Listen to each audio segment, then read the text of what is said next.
जय हिंद साथियों, स्वागत है एक बार फिर से आप सभी का आपके परिवार टॉपर्स IQ पर।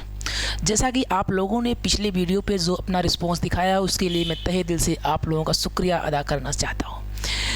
आइए आज हम देखते हैं कि आज की क्लासेस आपको कैसे लगेगी, किस तरीके से हम आप लोगों के बीच में एक्सप्लेनेशन कर रहे हैं और लोग आपको बेहतर तरीके से समझ आ रहा हो।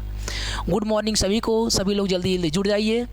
आशा करता हूँ आप सब लोग बेहतर होंगे, स्वस्थ होंगे, अच्छे होंगे, मस्त होंगे। आइए बिना किसी विलंब के आज की क्लास की शुरुआत करते हैं। देखिए पहला मोटिवेशन कोड क्या है, उठो जागो और तब तक मत रुको जब तक लक्ष्य की प्राप्ति नहीं हो जाए। ये स्वामी विवेकानंद जी का कथन है। आपको पता भी होगा कि आपको अपने लक्ष्य के लिए हमेशा कड़ी से कड़ी मेहनत करती रहनी होगी।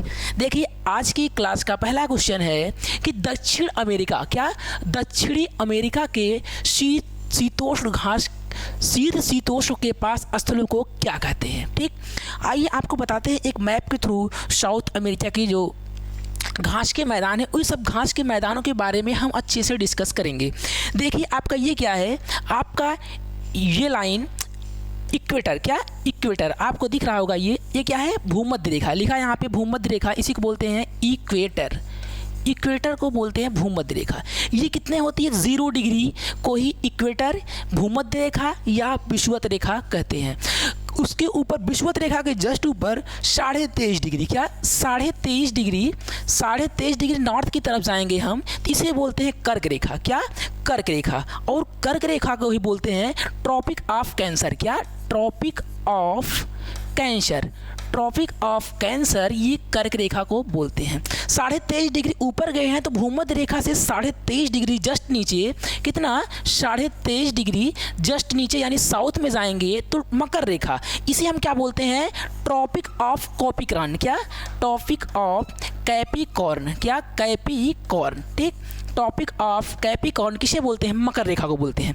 देखिए इसमें है क्या मित्रों, इसमें है सर ये ऐसा कि जो इसकी इस जोन में आते हैं, जो भूमध्य रेखा से नीचे मकर रेखा के ऊपर, मकर रेखा और कर्क रेखा के बीच में जितने भी है इस जोन में आपको दिख रहा है ये वाला जोन, इस जोन में सबसे ज़्यादा गर्मी होगी। रीज़न क्या है, क्योंकि क्या होता है कि सन जो सूर्य है, जब सूर्य यहाँ से इस दिशा में जाएगा, क्या इस दिशा में जाएगा तो ये भूमध्य रेखा पहुँच जाएगा। भूमध्य रेखा पर सन की किरणें क्या होती हैं, लंबवत पड़ती हैं। इसका मतलब 21 मार्च यानी 21 मार्च को यहाँ पर सूर्य की किरणें लंबवत पड़ेंगी। इसका मतलब 21 मार्च को दिन और रात बराबर होना चाहिए, जरूर है। ठीक, 21 मार्च के बाद सन यहाँ से निकलेगा, सन इस पे पहुँचेगा, फिर यहाँ पहुँचने के बाद फिर सन वापस रिटर्न आएगा, तो 21 मार्च के बाद यहाँ पहुँचेगा 22 दिसंबर। क्या, 22 दिसंबर, 21 मार्च और 22 दिसंबर को 21 जून 22 दिसंबर, हाँ देखिए 21 मार्च और 23 सितंबर, क्या 23 सितंबर, देखिए 21 मार्च और 23 सितंबर को दिन और रात क्या होते हैं, बराबर होते हैं। ठीक, दिन और रात हमारे क्या होते हैं, बराबर होते हैं। ये क्या है आपका 23 सितंबर। ठीक, 21 मार्च और 23 सितंबर को दिन रात बराबर इसलिए होते हैं क्योंकि इक्वेटर पे सूर्य की किरणें लंबवत पड़ती हैं। उसके बाद होता क्या है कि सन पुनः इसी स्थिति में आ जाता है। इसका मतलब इस जोन में, इसी जोन को बोलते हैं क्या, उष्णकटिबंधीय जोन। उष्ण मतलब होता है गर्मी, मतलब यहाँ पे गर्मी बहुत ज़्यादा होगी, तो यहाँ पर जो भी घास के मैदान होंगे वो हमारे दृष्टिकोण से अच्छे नहीं होंगे। इस जोन के ऊपर आएंगे तो आपको पता है 23.5 के जस्ट ऊपर जाएंगे तो 66.5 डिग्री आएगा। क्या, 66.5 डिग्री। आपको मैंने पिछली क्लास में बताया भी होगा, 66.5 डिग्री नॉर्थ को बोलते हैं आर्कटिक वृत्त। क्या, आर्कटिक वृत्त। उसके बाद सेम इसी तरीके से मकर रेखा के जस्ट नीचे आएंगे, इक्वेटर से 66.5 डिग्री जब हम नीचे आएंगे साउथ में, तो इसे क्या बोलते हैं हम लोग, आर्कटिक के बाद इसे बोलते हैं अंटार्कटिक वृत्त। क्या, अंटार्कटिक वृत्त। अब होता क्या है कि जो कर्क रेखा के ऊपर जितने भी घास के मैदान हैं ये सब दिख रहे हैं, इन सभी घास के मैदानों में जो है घास सबसे बेहतर होती है, हम लोगों के लिए बहुत उपजाऊ होती है। देखिए कैसे होता है, जो यहाँ पे आपको दिख रहा होगा साउथ, क्या ये क्या है, नॉर्थ अमेरिका है, पूरा आपको दिख रहा होगा ये नॉर्थ अमेरिका का मैप। ठीक, नॉर्थ अमेरिका में एक घास का मैदान है, क्या, प्रेरीज। ये आपको दिख रहा होगा प्रेरीज घास का मैदान कहाँ पे है, नॉर्थ अमेरिका में है। आपको प्रेरीज घास के मैदान से संबंधित आपको और बता सकते हैं, प्रेरीज घास को क्या बोलते हैं, प्रेरीज घास ये कहाँ पे है, USA प्लस कनाडा की सीमा पे है। ठीक, अगर विजिबिलिटी नहीं होगी तो आप लोग कमेंट बॉक्स में कमेंट करते चलिएगा। ठीक, यहाँ पे क्या है, अमेरिका और कनाडा के सीमा पे स्थित है। एक यहाँ पे देश है, कौन सा देश है, जिसे क्या बोलते हैं, गेहूँ, पेरिस को क्या बोलते हैं, गेहूँ की मंडी यहाँ पे है। यहाँ कनाडा में क्या है, एक जगह है जिसे क्या बोलते हैं गेहूं की मंडी, वो आप लोग कमेंट बॉक्स में हमें बताइएगा ज़रूर, ठीक। उसके बाद क्या होता है, यहाँ से आएंगे, ये आपका स्टेपीज़ है, क्या स्टेपीज़, ये किस में पड़ता है आपका, ये एशिया वाले पार्ट में पड़ता है, कहाँ, एशिया में। स्टेपीज़ क्यों क्या बोलते हैं, ये भी घास का मैदान है, ये भी क्या बोलते हैं उसके लिए, गेहूं के लिए फेमस यहाँ भी है। उसके बाद इसे क्या बोलते हैं, ग्रीन ग्रासलैंड, यहाँ पे क्या है, एकदम ग्रीन आपको दिख रहा होगा, हरा ग्रासलैंड है, मतलब यहाँ पर घास रहित। जब पूछेगा कि घास रहित कौन सा मैदान है, तो आपको बताना है एशिया का ये आपका जो स्टेपी है, क्या स्टेपी जो है एशिया का, ये घास रहित है, ठीक है। उसके बाद इसे क्या बोलते हैं, यहाँ पे पूछेगा ब्रेड बास्केट, क्या bread basket, BREAD, bread basket of Asia, तो आपको बोलना है कि एशिया, क्या एशिया, उसके एशिया का स्टेपीज। फिर क्या होगा, आपको इसके ऊपर गए, ये देखो स्टेपीज प्रेरी, फिर क्या आ गया, पंपास कहाँ पे है, वेनेजुएला, क्या वेनेजुएला में पंपास घास के मैदान पाए जाते हैं। ये भी कैसा है, ये भी आपका शीतोष्ण घास का मैदान है। उसके बाद ऑस्ट्रेलिया में आप लोग देखिएगा, ऑस्ट्रेलिया मैप में ही आपको दिख रहा होगा, ऑस्ट्रेलिया का जो ये घास का मैदान है, इसे बोलते हैं क्या, डाउन्स घास का मैदान कहाँ पे, ऑस्ट्रेलिया में है। वेल्स, ये देख रहा है आपको, ये अफ्रीका का मैप, ये है आपका अफ्रीका कॉन्टिनेंट में ये वेल्ड जो घास का मैदान है, ये शीतोष्ण घास का मैदान, ये कहाँ पे है, साउथ अफ्रीका, दक्षिणी अफ्रीका में वेल्ड। देखो स्टेपीज कहाँ पे है, एशिया में है, प्रेरी कहाँ पे है, नॉर्थ अमेरिका। फिर पंपास कहाँ पे है, आपका दक्षिणी अमेरिका में है। फिर उसके बाद कहाँ है, वेल्ड कहाँ पे है, साउथ अफ्रीका में है। फिर आपको मैंने क्या बताया, डाउन्स घास के मैदान कहाँ मिलेंगे आपको, ये आपका पूरा ऑस्ट्रेलिया में मिलेंगे, ठीक। उसके बाद आपको यही दिख रहा होगा, ये आपका ये क्या है, ये कॉन्टिनेंट जो है, ये है न्यूजीलैंड, क्या न्यूजीलैंड में जो घास के मैदान होते हैं उसे बोलते हैं कैंटरबरी, क्या कैंटरबरी घास के मैदान कहाँ पे है, तो आपको बताना है कि न्यूजीलैंड में, कहाँ पे है, न्यूजीलैंड, ठीक। उसके बाद ये तो आपको होगा शीतोष्ण घास के मैदान, जो कर्क रेखा के ऊपर और मकर रेखा के नीचे हैं, ये सभी आपके शीतोष्ण घास के मैदान हैं। कौन कौन सा, स्टेपीज प्रेरी, फिर कहा है पंपास, वेल्ड और डाउन्स, क्या पंपास, वेल्ड और डाउन्स, या फिर कैंटरबरी, ठीक। उसके बाद जब ये तो है आपको शीतोष्ण, जब पूछेगा उष्ण घास के मैदान, उसे क्या बोलते हैं हम लोग, सवाना बोलते हैं, क्या सवाना। जैसे एक है सवाना घास का मैदान कहाँ है, तो आपका पड़ेगी साउथ अफ्रीका में, ठीक, साउथ अफ्रीका में। उसके बाद एक आपको यहाँ पे देखो लानूस, क्या दिख रहा है, लानूस घास का मैदान कहाँ पे है, ये है वेनेजुएला, क्या वेनेजुएला। आपका ये पंपास घास का मैदान वेनेजुएला में नहीं है मित्रों, मैं गलती से लिख दिया, ठीक है। ये आपका क्या हो गया, लानोस कहाँ पे है, वेनेजुएला। इसी तरीके से एक घास का मैदान कहाँ दिख रहा होगा आपको, हाँ एशिया में, देखो ये बुग्याल मर्ग जो है, ये भी क्या है, ये दोनों इसी जोन के अंदर आ रहा है, इसलिए क्या होगा, ये भी गर्म स्थान होगा। आइए ऑप्शन पे हम देखते हैं, ये क्या है, दक्षिणी अमेरिका का शीतोष्ण घास का मैदान कौन सा है, स्टेपीज प्रेरी। देखो वेल्ड तो कहाँ पर आपको मैंने बताया, वेल्ड घास का मैदान जो है, ये वेल्ड लिखा है, ठीक। ये आपका साउथ अफ्रीका यानी दक्षिणी अफ्रीका में है। स्टेपीज का प्रेरीज मैंने कहाँ बताया, प्रेरीज तो नॉर्थ अमेरिका में है, नॉर्थ अमेरिका यानी उत्तरी अमेरिका में है। प्रेरी के बाद स्टेपीज प्रेरी पंपास कहाँ पे है, ये दक्षिणी अमेरिका में, कहाँ पे, दक्षिणी अमेरिका में, ठीक। उसके बाद पहला ऑप्शन क्या बचा, सवाना घास का मैदान मैंने क्या बताया, अफ्रीका कॉन्टिनेंट में, ठीक, अफ्रीका कॉन्टिनेंट में। पूछ रहा है कि दक्षिणी अमेरिका में शीतोष्ण, दक्षिणी अमेरिका में पहले देखो ये स्टेपीज, फिर इधर आए प्रेरी, स्टेपीज प्रेरी, फिर आएंगे पंपास कहाँ पे है, पंपास घास का मैदान दक्षिणी अमेरिका में, ये कैसा है, शीतोष्ण है, ठीक है। आइए आज की क्लास का अगला क्वेश्चन देखते हैं। अगला क्वेश्चन क्या है कि भारत की उत्तर से दक्षिण, क्या भारत की उत्तर से दक्षिण की लंबाई पूछ रहा है, क्या भारत की अवस्थिति कैसी है उसके बारे में पूछ रहा है। देखिए अब मैंने आपको एक मैप वो बताया था पिछली क्लास में, जो बच्चे किए होंगे सबको पता होगा। देखिए ये क्या है, आपका एक वृत्त है, मान लीजिए, ठीक, पृथ्वी है इसी तरीके से, ठीक। इसे मैंने काट दिया, ये 0 डिग्री इक्वेटर हो गया, इसी को बोलते हैं विषुवत रेखा। उसके ऊपर जस्ट मैंने गया, इसी के जो पैरेलल रेखाएं हैं, इसे मैंने क्या बोलता हूँ, इसे बोलते हैं अक्षांश रेखा। पैरेलल रेखाओं को बोलते हैं अक्षांश रेखा या लैटिट्यूड, क्या लैटिट्यूड। उसके बाद ये जो है, अगर मान लीजिए सीधा खींचते हैं ध्रुवों से, ये हो गया आपका ईस्ट, वेस्ट, नॉर्थ और साउथ, ठीक। नॉर्थ से साउथ की तरफ जब हम खींचेंगे इसे बोलते हैं देशांतर रेखा। क्या? देशांतर रेखा या तो लैटिट्यूड। क्या? देशांतर या तो लैटिट्यूड, इसी को बोलते हैं देशांतर रेखा। चूंकि ये क्या है, नॉर्थ से साउथ की तरफ है। नॉर्थ से साउथ रेखाओं को बोलते हैं देशांतर रेखाएं। उसके बाद ईस्ट टू वेस्ट जो रेखाएं हैं उन्हें हम अक्षांश रेखाएं बोलते हैं। दो देशांतर रेखाओं के बीच की दूरी कभी एग्जाम में पूछता है, आपको बताना है 111.326, ठीक, इतने किलोमीटर। ठीक, उसके बाद कभी पूछ सकता है पेपर में, आखिर दो देशांतर रेखाओं के बीच की दूरी को क्या बोलते हैं? इसे क्या बोलते हैं? इसे बोलते हैं गोरे। क्या? दो देशांतर रेखाओं के बीच की दूरी को बोलते हैं गोरे। ठीक, पूछेगा टोटल देशांतर रेखाओं की संख्या कितनी है। देखो यहाँ से ये गोला है पूरा, ठीक, इस गोले से हम स्टार्ट करेंगे तो ऐसे इसके एक्सिस के अबाउट पूरा रोटेट करेंगे तो कितना आएगा, 360 डिग्री। इसका मतलब टोटल कितने होने चाहिए, 360 डिग्री। उसके बाद कितना होना चाहिए, एक तो ये दोनों में कॉमन है, -1 हो गया। ठीक, 360 -1, एक तो ये हो गया। उसके बाद ये कितना होना चाहिए, 359। कितना होना चाहिए, 359। लेकिन मैंने जो 0 डिग्री है इसको मैंने काउंट ही नहीं किया, इसका मतलब +1 करेंगे, कितना टोटल होगा, 360। आपको मोटा मोटा याद रखना है कि देशांतर रेखाओं की संख्या टोटल कितनी है, 360। ठीक, कभी पूछ सकता है अक्षांश रेखाओं की टोटल संख्या कितनी है। देखो अक्षांश रेखाएं यहाँ से शुरू होंगी, 90 डिग्री ऊपर तक जाएंगी, 90 डिग्री नीचे, तो अक्षांश कितना है टोटल, 180। क्या है, अक्षांश 180 है, लेकिन उसमें 0 डिग्री इक्वेटर भी ऐड हो जाएगा, तो 1 प्लस ऐड करेंगे तो 181। ये क्या है, हमारा अक्षांश।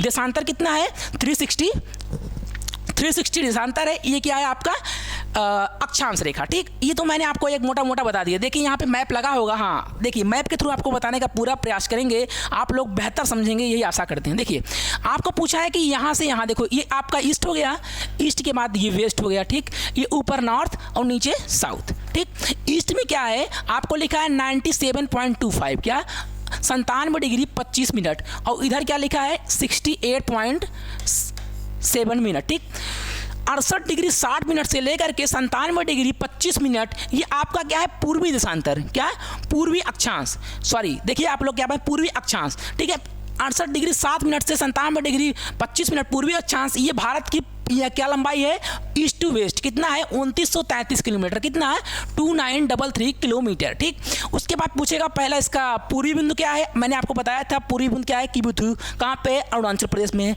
पश्चिमी बिंदु गौर माता कहाँ पे है, गुजरात में है। उत्तरी बिंदु कहाँ पे है, इंद्रकौल, क्या उत्तरी क्या है, इंद्रकौल। इंद्रकौल है कहाँ पे, मैंने आपको बताया जम्मू कश्मीर, लेकिन लोकेशन चेंज हो गया, ये लद्दाख में पड़ गया। उसके बाद हुआ क्या, जब पूछेगा मुख्य भूमि की दक्षिणतम बिंदु कौन है, आपको बताना है कि कन्याकुमारी। क्या, कन्याकुमारी में है, कन्याकुमारी। इसका और एक नाम पहले क्या था, दक्षिणतम बिंदु का केप केमोरिन। क्या, केप केमोरिन, ये मुख्य भूमि की दक्षिणतम बिंदु है। ठीक, बातों को ध्यान से सुनते चलिएगा।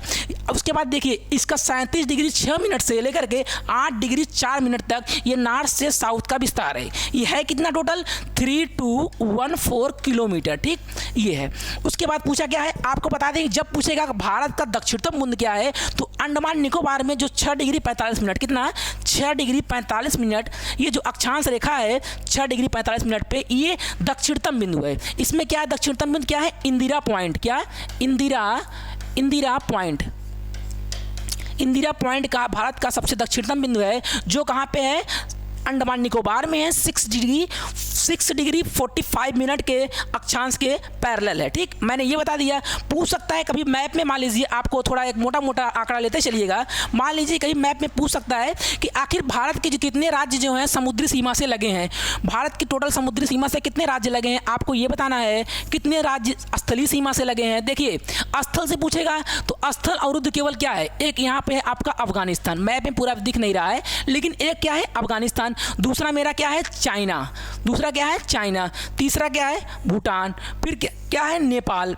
ठीक, चाइना, भूटान, नेपाल। इसके बाद स्थल अवरुद्ध नहीं है, इसका मतलब स्थल से कितना जुड़े हैं, 1 2 3 और 4 स्थल से टोटल कितने भारत के राज्य सीमा भारत के जो भारत है वो स्थल से कितने देशों के साथ सीमा बनाता है, अंतर्राष्ट्रीय सीमा बना रहा है। ठीक है, स्थल से 4 देशों के साथ।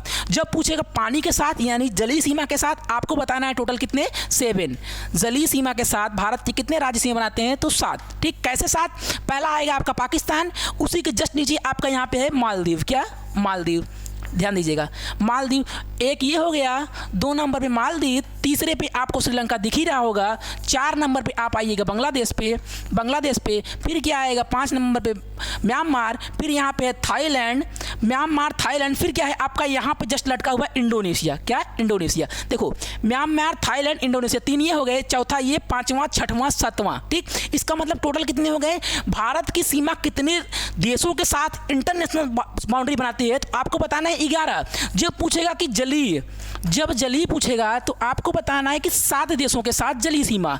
स्थलीय पूछेगा तो आपको बताना है स्थलीय सीमा कितने देशों के साथ लगती है, तो आपको बताना है 4। सबसे ज़्यादा किसके साथ लगती है स्थलीय सीमा? ये आपको दिख रहा होगा, ये बांग्लादेश के साथ। बांग्लादेश के साथ कितनी लगती है? 4096 किलोमीटर स्क्वायर। ठीक, इतना ज़्यादा लगती है। उसके बाद पूछ सकता है कि सबसे कम किसके साथ लगती है? अफगानिस्तान के साथ 106 किलोमीटर। ठीक है, 106 किलोमीटर अफगानिस्तान के साथ लगती है, 4096 किलोमीटर जो है ये बांग्लादेश के साथ लगती है। ठीक, उसके बाद पूछ सकता है मान लीजिए मैप में कि बांग्लादेश के साथ भारत के कितने राज्यों की सीमा लगती है, तो आपको बताना है कि पश्चिम बंगाल 1, उसके बाद यहाँ पे असम, मेघालय, त्रिपुरा और मिजोरम। कितने आ गए? 5। टोटल कितने आ गए? 5। ठीक, इसको हम एक दिन मैप के थ्रू अच्छे से बताने का प्रयास करेंगे। आइए देखते हैं इसका आंसर क्या होगा। भारत की उत्तर से दक्षिण रेखा कितना होगा? मैंने बताया क्या, एक देखिए ऑप्शन मैंने क्या बताया, पहले बताया नॉर्थ से साउथ। नॉर्थ से साउथ कितना है? 3214, और ईस्ट वेस्ट कितना है? 2933। देखो उत्तर से दक्षिण मतलब ज़्यादा वाला पूछ रहा है, क्योंकि उत्तर से दक्षिण क्या है? ज़्यादा है, इसका मतलब 3214 किलोमीटर। ठीक है, जब पूछेगा ईस्ट टू वेस्ट, ईस्ट से वेस्ट आपको बताना है 2933 किलोमीटर। दोनों में डिफरेंस कहीं पर पूछ लेता है कि दोनों भारत का उत्तर से पूरब से पश्चिम और उत्तर से दक्षिण के बीच में अंतर कितना है, घटा लीजिएगा। 4 में से 3 गया 1, 11 में से 3 गया 8। ठीक है, 11 में से 3 गया 8, हाँ 186 है। कितना आएगा? 3214, इसमें घटा लीजिए 2933। कितना आ रहा है आंसर? आप लोग बताइएगा। 1, 8, 11 में 9 गया 2, यानी 281। पूरा अंतर कितना है? 281। याद रखिएगा क्वेश्चन। ठीक है, आइए क्वेश्चन आज की क्लास का अगला क्वेश्चन देखते हैं। अगला क्वेश्चन है भारतीय संविधान का कौन सा अनुच्छेद? देखिए इस क्वेश्चन को आप लोगों को देख कर डर लग रहा होगा, लेकिन इतना बेहतरीन आप लोगों को हम बताएंगे। राष्ट्रपति के पद, क्या राष्ट्रपति के पद से के लिए पुनः निर्वाचन, यानी राष्ट्रपति का दोबारा निर्वाचन। एक बार राष्ट्रपति निर्वाचित हो चुका है, लेकिन दोबारा निर्वाचन किस अनुच्छेद में बताया गया है? 52 में बताया गया है, 54 या 35 या तो 37। आइए देखिए एक ट्रिक के माध्यम से आपको हम बताने का पूरा प्रयास करेंगे। देखिए एक क्लास का एक बहुत अच्छा मैंने ट्रिक को बनाया हुआ है। देखिए पकानी, क्या पकानी कोका द्वयोदशम, आपको ऐसे याद करना है। क्या? पकानी कोका द्वयोदशम। क्या? पकानी कोका द्वयोदशम, पकानी कोका द्वयोदशम। आप लोग जहाँ बैठे हैं वहीं से इस चीज़ को कम से कम 5 बार रिपीट करिए, आपको लर्न अवश्य हो जाएगा। देखिए प से क्या हो जाएगा? प से आपका होगा राष्ट्रपति का पद। क्या? राष्ट्रपति का पद कहाँ से लिया गया है? तो ये कहाँ पे है? Article number 52। जब पूछेगा आर्टिकल नंबर 52 किससे संबंधित है, तो आपको याद रखना है पकानी, प से पद हो गया। राष्ट्रपति का पद क्या है? अनुच्छेद नंबर 52। उसके बाद पूछ सकता है कि का, पका का है, का से क्या हो जाए? कार्यपालिका। क्या? कार्यपालिका शक्ति, यानी कार्यपालिका की जो शक्ति होगी, ये कार्यपालिका की शक्ति किसमें होगी? राष्ट्रपति में निहित होगी। ये अनुच्छेद किसमें कहा गया है? 53 यानी 53 में कहा गया है। पक्का नी से क्या हो जाएगा? नी से होगा निर्वाचन मंडल, यानी राष्ट्रपति के निर्वाचन में कौन कौन भाग लेगा, तो आपको बता सकते हैं। देखिए लोकसभा भाग लेती है, लोकसभा के बाद राज्यसभा और प्लस विधानसभा के निर्वाचित सदस्य। क्या है? निर्वाचित सदस्य। इसका मतलब जो मनोनीत सदस्य है वो राष्ट्रपति के चुनाव में भाग नहीं लेंगे। निर्वाचित यानी चूंकि लोकसभा में 2 निर्वाचित होते हैं, राज्यसभा में 12 निर्वाचित होते हैं, इन दोनों को इसमें भाग नहीं लिया जा सकता। ठीक है, इसका मतलब राष्ट्रपति के निर्वाचक मंडल में लोकसभा, राज्यसभा और विधानसभा के निर्वाचित सदस्य भाग लेंगे। इसमें इंडो इंडियन और आंग्ल इंडियन, और इसमें विधानसभा और विधान परिषद। क्या? विधानसभा तो भाग लेगी, लेकिन इसमें विधान परिषद भाग नहीं लेगी। ऑप्शन में पूछेगा कि राष्ट्रपति के चुनाव में कौन भाग नहीं लेता है, आपको बताना है विधान परिषद और मनोनीत सदस्य भाग नहीं लेते हैं। ये किसमें बताया गया है? आर्टिकल 54 में बताया गया है। फिर क्या है? कोका, पकानी को मतलब होता है कोटा, यानी निर्वाचन की पद्धति कैसी होगी, ठीक है। ये किसमें बताया गया है? आर्टिकल 55 में। कार्यकाल, राष्ट्रपति का कार्यकाल क्या होगा? आर्टिकल नंबर 56 में बताया। कार्यकाल यानी राष्ट्रपति का कार्यकाल कितना होता है? 5 साल का होता है। जब से वो इलेक्शन जीतता है, जिस दिन शपथ लेता है, उससे 5 साल तक, ठीक। उसके बाद पकानी हो गया कोका पर दोबारा निर्वाचन, राष्ट्रपति का पुनः निर्वाचन पूछेगा, आपको बताना आर्टिकल नंबर 57। क्या? आर्टिकल नंबर 57, ये राष्ट्रपति का दोबारा निर्वाचन। क्योंकि क्या होता है हमारे यहाँ राष्ट्रपति की ऐसा है नहीं व्यवस्था कि राष्ट्रपति एक बार बन गया फिर दोबारा बन जाए, ऐसा नहीं है। दोबारा निर्वाचन होगा। कैसे निर्वाचन होता है? एकल समक्रमणीय पद्धति, अप्रत्यक्ष, चूंकि हम लोग डायरेक्ट वोट देते नहीं, अप्रत्यक्ष प्रणाली के द्वारा एकल संक्रमणीय वोट के द्वारा राष्ट्रपति का चुनाव किया जाता है, ठीक। उसके बाद योग्यताएं, राष्ट्रपति के लिए क्या क्या योग्यता होनी चाहिए? कि वो 35 साल का, पहली बात उसकी आयु होनी चाहिए। दूसरा क्या है कि वो भारत के क्या होना चाहिए? नागरिक होना चाहिए, भारत का नागरिक होना चाहिए। उसके बाद क्या होना चाहिए? वो पागल और दिवालिया तो नहीं होना चाहिए, ठीक है। उसके बाद उसके पास कम से कम कितना? 15,000 रुपये, 15,000 रुपया ये इसको जमानत राशि देना पड़ेगा। इतनी तो राष्ट्रपति के पास योग्यता रहेगी तो आप राष्ट्रपति चुनाव लड़ पाएंगे। ये सोचिए हम लड़ लें तो ये नहीं आप लड़ सकते हैं। कैसे? क्योंकि इसमें क्या क्या चाहता है? इसमें 50 प्रस्तावक, क्या 50 प्रस्तावक और 50 अनुमोदक की आवश्यकता होती है। अनुमोदक, अब प्रस्तावक और अनुमोदक क्या होते हैं? प्रस्तावक मतलब होता है, मान लीजिए राज्यसभा से 50 लोग खड़े हो गए और बोल दीजिए कि रवि सर जो है राष्ट्रपति चुनाव लड़ने वाले हैं, मैं इसको एग्री कर रहा हूं। तो उसके बाद ये तो मान लीजिए कह दिए, तो फिर ये इस चीज़ को जो एग्री करने के लिए आपको लोकसभा के समक्ष प्रस्तुत कर दिए। उसके बाद क्या करना पड़ेगा कि और अगली राज्यसभा से 50 अनुमोदक ये कह दें अगर कि हाँ नहीं रवि सर को ही लड़ना है चुनाव, तब हम जाकर चुनाव लड़ पाएंगे। उसके बाद या तो उसके पहले नहीं लड़ सकते। इसका मतलब कोई रिक्शा वाला अगर चाहे राष्ट्रपति चुनाव लड़ना नहीं लड़ सकता, कभी नहीं लड़ सकता, ठीक है। उसके बाद क्या है? 10 से दशाएं, दशाओं के लिए आर्टिकल क्या है? 59, ठीक है। आर्टिकल 59 ये दशाओं के लिए। दशा क्या होनी चाहिए? राष्ट्रपति के लिए चुनाव लड़ने के लिए दशाएं क्या क्या है? वो पहली बात कि वो इस कंडीशन में हो कि वो कुल वोट का 1/6 वोट तो प्राप्त करे। क्या? कुल वोट का 1/6 वोट तो वो प्राप्त करे। जैसे मान लीजिए कि कुल मिलाकर 60 वोट पड़े चुनाव में, 2 प्रत्याशी हैं मान लीजिए, तो पहली बात 1/6 वोट, इसका मतलब 10 तो मिनिमम पाना ही पाना है। 10 पाएंगे तभी वो चुनाव लड़ सकते हैं, अदरवाइज इसका मतलब थोड़े नहीं खड़े हो गए उठवा ही नहीं पाए, ठीक। देखिए इसमें क्या बताया? दशाएं यानी क्या क्या दशा होना चाहिए? 1/6 तो वोट पाते हैं। दूसरा, ये किसी लाभ के पद पे ना हो। क्या? लाभ के पद पर नहीं होना चाहिए। इसका मतलब क्या हो गया? वो सरकारी, अगर मान लीजिए कोई गवर्नमेंट जॉब कर रहा है तो उसको गवर्नमेंट जॉब रिजाइन करने के बाद ही राष्ट्रपति का आप चुनाव लड़ सकते हैं। लेकिन आप मान लीजिए एमएलए हैं, एमपी हैं, ठीक है, राज्यसभा में या तो लोकसभा में है, तब आपको क्या करना है? या तो कहीं कि आप राज्यपाल हैं तो राष्ट्रपति का चुनाव आप लड़ सकते हैं, लेकिन जब आप शपथ ग्रहण करेंगे उस समय आपको लाभ का पद छोड़ना पड़ेगा। देखिए संविधान वाले कितना चलाक रहे हैं, बहुत चलाक हुए। उसके बाद देखिए ये तो लाभ का पद नहीं होना चाहिए। 1/6 क्या होना चाहिए? वोट धारण करने की क्षमता होनी चाहिए। दूसरा का क्या? पागल नहीं होना चाहिए। पता लगा खड़ा हो गया कहीं जाकर ऑस्ट्रेलिया से बोल रहा आकर के हमारे यहाँ अटैक करो, इसका मतलब क्या है? राष्ट्रपति पागलों नहीं होना चाहिए। ध्यान दीजिएगा, इतने चीज़ क्या है, इसकी दशाएं हैं। फिर राष्ट्रपति का शपथ, से शपथ किसमें पूछा गया है? आर्टिकल 61। राष्ट्रपति का शपथ जो है 60, राष्ट्रपति का शपथ किसमें है? 60 में है। 60 में राष्ट्रपति का शपथ, इसको कौन शपथ दिलाएंगे राष्ट्रपति जी को? तो आपको देखिएगा राष्ट्रपति जी को जो शपथ दिलवाते हैं ये आपको CJI, supreme court of chief justice, देखो CJI यानी सुप्रीम कोर्ट के जो जज होते हैं, मुख्य न्यायाधीश, वो शपथ दिलाएंगे। जैसे इस समय कौन है? DY चंद्रचूड़ जी हैं। क्या? DY चंद्रचूड़ जी हैं, ये आपको राष्ट्रपति जी को शपथ दिलवाएंगे। इस समय कितने हैं टोटल? 33 + 1 की संख्या, इसका मतलब टोटल कितने हैं? 34 हैं। 34 में क्या है? एक तो मुख्य न्यायाधीश हैं, बाकी 33 क्या हैं? अन्य न्यायाधीश हैं। महाभियोग, राष्ट्रपति को कैसे हम लोग हटाएंगे? इसके लिए क्या होगा? आर्टिकल क्या होगा? 61 में क्या बताया गया? महाभियोग। महाभियोग मतलब होता है कि राष्ट्रपति को हटाने का कैसे हटाया जाएगा राष्ट्रपति को, अगर मान राष्ट्रपति अपने सही तरीके से कर्तव्यों का निर्वहन नहीं कर रहा है, ठीक। आइए एक बार फिर से क्विक रिवीजन करते हैं। पकानी कोका द्वयोदशम, प से क्या हो गया? राष्ट्रपति का पद, आर्टिकल कितना हो गया? 52। 52 से क्या आएगा? 53। पक्का का मतलब कार्यपालिका का हेड कौन होगा? राष्ट्रपति होगा। कितना है? आर्टिकल 53 है। नी मतलब निर्वाचन, निर्वाचक मंडल कैसा होना चाहिए? मैंने आपको बताया इसमें कौन कौन भाग लेगा? राज्यसभा, लोकसभा और विधान परिषद। एंग्लो इंडियन और विधान परिषद के लोग इससे भाग नहीं लेंगे। आर्टिकल कितना हो गया? 54 हो गया। फिर को मतलब कोटा यानी निर्वाचन की पद्धति मैंने आपको बताया, आर्टिकल 55 हो गया। का से कार्यकाल, राष्ट्रपति का कार्यकाल मैंने बताया आपको 5 साल का होगा। 5 साल के बाद इसमें कितना अनुच्छेद हो गया, 56 हो गया। दूसरी दोबारा निर्वाचन मतलब पुनः निर्वाचन, आर्टिकल 57 हो गया। वही पद्धति होगी एकल संक्रमण पद्धति और अप्रत्यक्ष प्रणाली के द्वारा। फिर उसके बाद क्या होगा, योग्यताएं मैंने बताया, योग्यताओं को 58 में बताया। फिर 59 मैंने क्या बताया, 10 से दशाएं।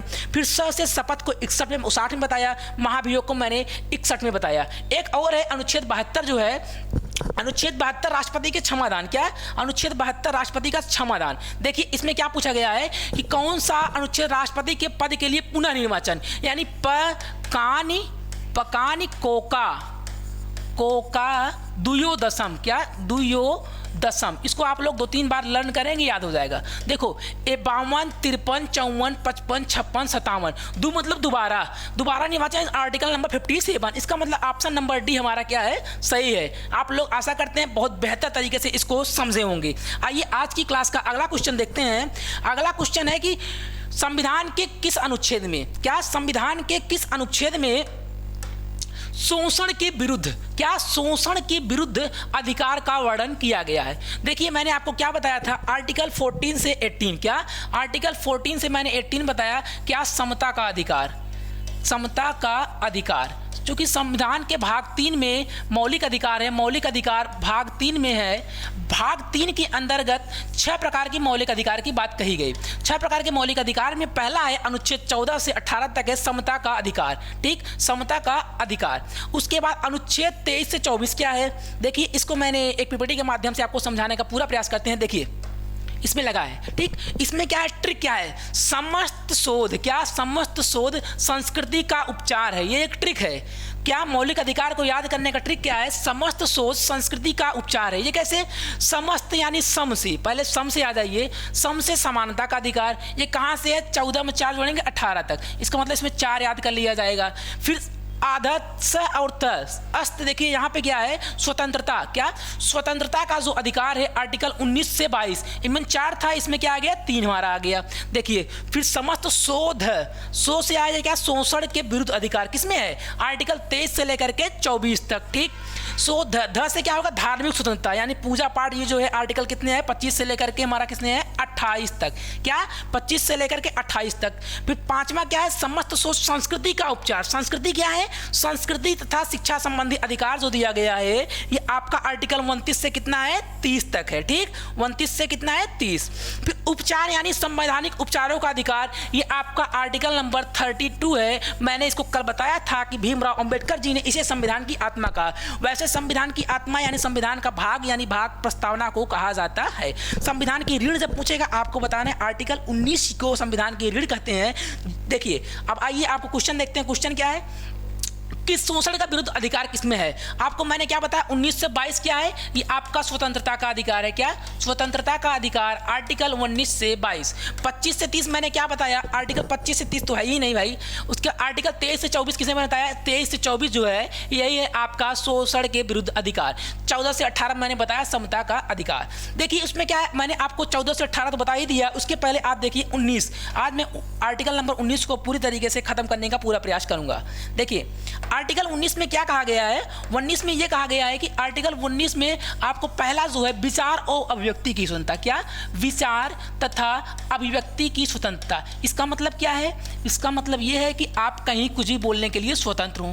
जैसे कैसे, यहाँ पे आप झंडा फहरा सकते हैं, मान इंडिया जीत गई, आप अपने दरवाजे झंडा फहरा सकते हैं 15 अगस्त के दिन। उसके बाद मीडिया को जो स्वतंत्रता दिया है कि कहीं घुस के कहीं कुछ पूछने लगे, वो इसी के तहत दिया गया है। उसके बाद और क्या दिया गया है, आप मौन रह सकते हैं। मान लीजिए बड़े पदों पर, कोई संवैधानिक पदों पर किसी की मृत्यु हो जाती है तो हम मौन रहते हैं 2 मिनट के लिए। क्यों, उनके सम्मान के लिए, हम उनका सम्मान करते हैं इसलिए हम मौन रखते हैं। उसके बाद क्या हो गया, विचार अभिव्यक्ति, मीडिया यानी प्रेस, आप लोग ध्यान दीजिएगा, प्रेस, ठीक है। उसके बाद क्या है, हम अगर पुतला फूंकते हैं, मान लीजिए मोदी जी से कोई नाराज है, मोदी जी का पुतले फूंक रहा है, तो इसका मतलब क्या है, उसका अभिव्यक्ति की आज़ादी है आपको आर्टिकल 19 आई के तहत। लेकिन इसमें ध्यान दीजिएगा, राष्ट्र की एकता और अखंडता, उसके बाद राष्ट्र के जो सीमाओं के बाउंड्री पे है, यहाँ पे कोई प्रकार का हस्तक्षेप नहीं होना चाहिए। अगर उसको ठेस पहुँचा रहा है तो आप इसको नहीं कर सकते हैं। उसके बाद आर्टिकल नंबर 19 का 2 क्या है, आपके विचार होंगे, आप लोगों को कहेंगे, लोग आपका अगर विचार सुन रहे हैं, इसका मतलब वो लोग इकट्ठा होंगे, उसे क्या बोलते हैं, सभा। सभा करने। इसका मतलब दूसरे में क्या आ जाएगा, पहले में विचार और व्यक्ति की स्वतंत्रता, दूसरा क्या, सभा करने की स्वतंत्रता। क्या, सभा करने की स्वतंत्रता। अब क्या करेंगे, सभा जब होगी तो लोग आपकी बातों को मानेंगे, तो आप एक क्या बनाएंगे, संगठन। इसका मतलब थर्ड में क्या आ जाएंगे, संगठन बनाने की स्वतंत्रता। क्या, आप एक संगठन बना सकते हैं, वो आर्टिकल नंबर 19 का थर्ड में। फोर्थ में क्या कह रहा है, आर्टिकल नंबर 19 का जो फोर्थ है, चूंकि चार मतलब होता है चारों तरफ, इसका मतलब यहाँ पे है संचरण, यानी चारों तरफ घूमने। संचरण यानी चारों तरफ जो है घूमने की स्वतंत्रता किसमें बताया गया है, चारों तरफ घूमने की स्वतंत्रता आर्टिकल नंबर 19 का 4 में बताया गया। घूमने जाएंगे, आपकी इच्छा होगी में रुक जाएं, इसका मतलब देश में कहीं बसने की स्वतंत्रता आपको किसमें बताया गया है, आर्टिकल नंबर 19 का 5 में। बसने के साथ साथ अगर मान लीजिए कोई आपको, आप सोचेंगे बस गए तो क्या करेंगे, 19 का 5 में बताया। 6 में क्या करेंगे, आप वहां बसेंगे तो उस संपत्ति को लिखवाएंगे। क्या, संपत्ति को लिखवाएंगे। उस संपत्ति का अधिकार मतलब किसमें है, 19 का 6 में हो गया। फिर 19 का 6 के बाद 19 का 7 जो है, संपत्ति तो आप हो गया, लेकिन वहां खर्चा कैसे चलेगा, इसका मतलब व्यापार करेंगे। व्यापार करने की स्वतंत्रता किसमें है, आर्टिकल नंबर 19 का 7। लेकिन आर्टिकल नंबर 19 का 6 जो है, संपत्ति का अधिकार 42वें संविधान संशोधन 44वें संविधान संशोधन 1978 में मोरारजी देसाई के समय से हटा दिया गया था। लेकिन एक आर्टिकल नंबर 31 भी है, ये भी संपत्ति का अधिकार है, लेकिन दोनों में अंतर क्या है, ये भी तो हटा गया है, लेकिन दोनों अंतर क्या है, अंतर ये है कि ये जो संपत्ति का अधिकार है, ये संपत्ति आप अपने खानदानी पाते हैं। क्या, खानदानी पाते हैं, ये खानदानी संपत्ति है। उसके बाद ये जो संपत्ति है, ये संपत्ति आप जो स्वयं खरीदते हैं वो संपत्ति है। ध्यान दीजिएगा, ये संपत्ति आपकी खानदानी है, ये आप जो स्वयं संपत्ति खरीदते हैं। ठीक है, इसको हटाने की नौबत क्यों आई, मान लीजिए भारत सरकार यहाँ से ट्रेन रेलगाड़ी पटरी बिछा रहा है, आपका यही घर है, आप कह रहे हैं सरकार हम साहब ये मेरा अधिकार है, मौलिक अधिकार। चूंकि मौलिक अधिकार क्या होता है, वो हमेशा आपको बना रहेगा, आपसे कोई छीन नहीं सकता है। लेकिन इसे क्या किया जाएगा, इसे विधिक अधिकार में डाल दिया। विधिक अधिकार क्या होता है, उसे आपसे सरकार छीन सकती है। रीजन क्या है, अगर आप मान लीजिए घर है, आप कहेंगे पटरी इसे लेकर चले जाइए, अब बताइए यहाँ ट्रेन चलाने आए हैं, जलेबी छानने आए हैं, इसका मतलब क्या है कि आपको जो इसमें संपत्ति का अधिकार जो है विधिक अधिकार बन गया। सरकार का एक काम करिए, आप यहाँ से हट जाइए, यहाँ आपको मैं जगह दे रहा हूँ या पैसा दे रहे हैं, आप हट जाइए, आपको हटना पड़ेगा मजबूरन, तो सरकार पटरी सीधे बिछाएगी। समझ गए आप, आर्टिकल 19 हो गया। 19 के बाद 20 में क्या है, 20 में है कि दोष सिद्धि के संबंध में संरक्षण। क्या, 20 में है दोष सिद्धि के संबंध में संरक्षण। इसका मतलब क्या है, दोष सिद्धि से संरक्षण। इसका मतलब यह है कि आप मान लीजिए किसी को कुछ बोल दिए हैं, या तो कोई कभी कभी होता है कि आप नौकरी पाने वाले होते हैं, जबरदस्ती आप पे आरोप लगा देता है कि भैया हमारे लड़की कैसे ऐसे कह दी है, तो आप पे क्या होता है, केस कर दे ताकि आप नौकरी ना पाएं। इसके लिए आपको संरक्षण दिया गया आर्टिकल नंबर 20 के तहत। इसमें क्या कहा गया है, इसमें यह कहा गया है कि कोई तब तक अपराधी नहीं होगा जब तक हाई कोर्ट या सुप्रीम कोर्ट को सिद्ध ना कर दे कि अपराधी ये है। और उसमें होगा क्या, इसमें यह होगा कि अगर अगला आदमी दोषी है, ठीक, दोषी है, तो ये नहीं मतलब है कि आज मान लीजिए वो हाथ काटा है आपका, 5 साल बाद सजा सुनाया जाए कि भैया ऐसा है उसका हाथ काटा था।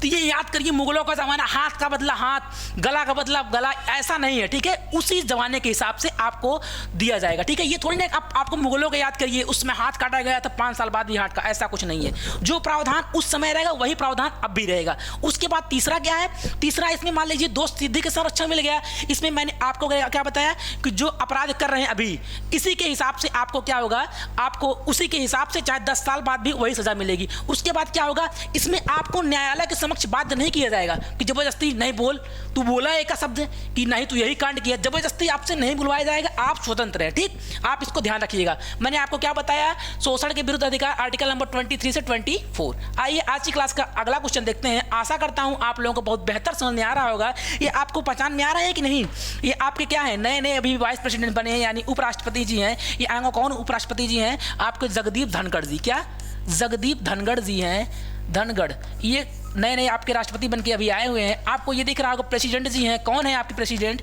इस समय, द्रौपदी मुर्मू जी। क्या, द्रौपदी मुर्मू जी आपकी प्रेसिडेंट हैं। ये कहाँ पे हैं, ये झारखंड की राज्यपाल थी, ध्यान दीजिएगा। इनको चुनाव लड़ना था, झारखंड की राज्यपाल थी, चुनाव लड़ गई, चुनाव जीत गई, उसके बाद ये इस्तीफा दी हैं। इसका मतलब मैंने आपको आर्टिकल बताया, याद बताइए कमेंट बॉक्स में क्या आर्टिकल होगा, ये तो आपको पता होगा। पीएम जी हैं आपके, पीएम नरेंद्र दामोदर दास जी मोदी, नरेंद्र दामोदर दास मोदी जी। ठीक है, आइए आज की क्लास का अगला क्वेश्चन देखते हैं। अगला क्वेश्चन देखिए, ये सुमेलित करना है। क्या सुमेलित करना है, इसमें ये लिखा गया है प्रयाग प्रशस्ति इलाहाबाद में किसका अभिलेख है। तो आपको बताना है कि ये तो अभिलेख है समुद्रगुप्त का। प्रयाग प्रतिष्ठित पूछे या तो इलाहाबाद अभिलेख। इसमें क्या है, समुद्रगुप्त का अभिलेख है। क्या कहा है, समुद्रगुप्त के विजयों का वर्णन किया गया है कि कितने राजाओं को समुद्रगुप्त ने हराया। उसके बाद क्या है, बिलसड़ स्तंभ लेख। क्या, बिलसड़ स्तंभ लेख, भीतरी स्तंभ लेख और मंदसौर लेख। ये किसका है, मंदसौर लेख तो कुमारगुप्त का है। किसका है, कुमारगुप्त का। भीतरी अभिलेख किसका है, ये तो स्कंदगुप्त का है। किसका है, स्कंदगुप्त। जब पूछेगा बिलसाड़ अभिलेख किसका है, ये तो है बधुवर्मन। क्या, बधुवर्मन का है। ठीक, ये मंदसौर अभिलेख कहाँ पे है, ये तो है आपका मध्य प्रदेश में। बाकी कहाँ पे है, भीतरी और बिलसाड़ ये तो यूपी में है, यूपी की एटा जिले में। प्रयाग प्रतिष्ठित आपको पता ही है, इलाहाबाद में। ठीक, आइए देखिए कुछ और क्लास के बारे में। क्या है, हाथी गुफा अभिलेख। क्या, हाथी गुफा अभिलेख ये किसका है, ये तो है कलिंग राजा खारवेल। ठीक है, ये किसका है, कलिंग राजा खारवेल का। जूनागढ़ अभिलेख ये कहाँ पे है, गुजरात में। गुजरात में ये किससे संबंधित है, आपको बताना है कि रुद्रदामन के विजयों का वर्णन जूनागढ़ अभिलेख में किया गया है। नासिक अभिलेख, नासिक तो आपको पता है कि नासिक अभिलेख ये गौतम बलश्री, किसका, गौतम बलश्री के बारे में नासिक अभिलेख में जिक्र किया गया है। प्रयाग स्तंभ लेख के बारे में मैंने आपको बताया ही है, ये समुद्रगुप्त के विजयों का वर्णन इसमें किया गया है। एहोल अभिलेख, क्या, एहोल अभिलेख में क्या बताया गया है, पुलकेशन द्वितीय के बारे में जिक्र किया गया है। मंदसौर अभिलेख किसके बारे में बताया है, मालवा नरेश के बारे में। ठीक, ग्वालियर अभिलेख में क्या बताया गया, प्रतिहार नरेश भोज के बारे में। ठीक है, भीतरी अभिलेख में क्या बताया गया है, स्कंदगुप्त के बारे में। ठीक, इसके बाद आप लोग इसको देख लीजिएगा, देवपाड़ा अभिलेख बंगाल शासन विजय सेन के बारे में। ठीक, आइए आज की क्लास का अगला क्वेश्चन देखते हैं। ठीक है, आइए देखिए मित्रों, ऐसा है कि समय के अभाव की वजह से मैं आज की क्लास को पूरा संपन्न नहीं करा पाया, इसके लिए मैं क्षमा प्रार्थी हूँ। मिलते हैं अगली क्लास में, तब तक के लिए जय हिंद।